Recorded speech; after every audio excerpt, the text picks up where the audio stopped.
Well, hi everybody, some call me Jim, and for starters I apologize if the quality of this video really stinks. It's late at night, but I saw the video from Jackospacko, and I wanted to make a response as quick as I could before I go off to bed.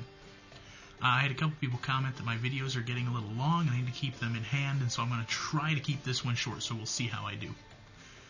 Anyway, what I'm talking about today is the story of how getting into a car accident most likely saved my life.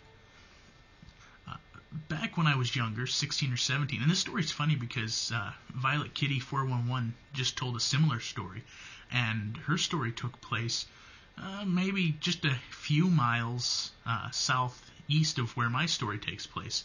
I actually happened to live in the same town as she did for a while. Anyway, the roads were icy, it was wintertime, it was cold, and it was dangerous outside. My brother and I were driving to service, and we were trying to get there. Obviously, it was slow going, everything was really messed up on the road. On our way there, my brother decides he's hungry, and we say, okay, well, we'll stop by a Taco Bell and grab some tacos or something on our way there. And so, instead of taking a left turn to get on I-80, the interstate there, we decided to go on straight ahead because there was a Taco Bell just past the interstate. So we didn't get on the interstate like we normally would, like we did every single time we left the house before. And instead, we went down the road to go to the Taco Bell. There's a giant hill at 108th and Maple. It's a big downhill slope right from the interstate at the very top of the hill all the way down to the bottom of the hill where the intersection is, where you can take a right turn and go to the Taco Bell and a couple other restaurants there. And as soon as we get on the hill, I can tell this is a bad thing. And so I start trying to pedal the brakes, start trying to pump it a little bit so we can slow down.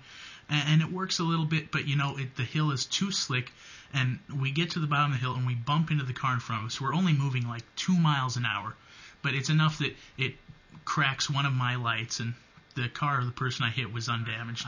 We decided we'll go get our food anyway, make the best of the situation, and then we go to head back up to the interstate.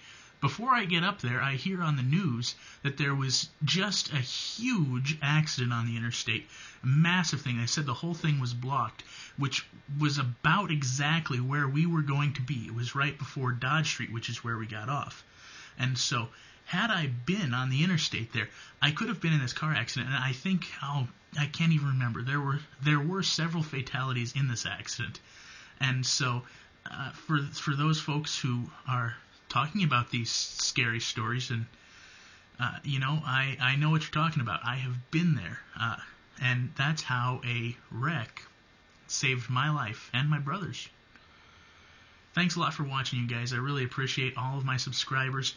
So, until next time, some call me Jim. That's all I got. Later.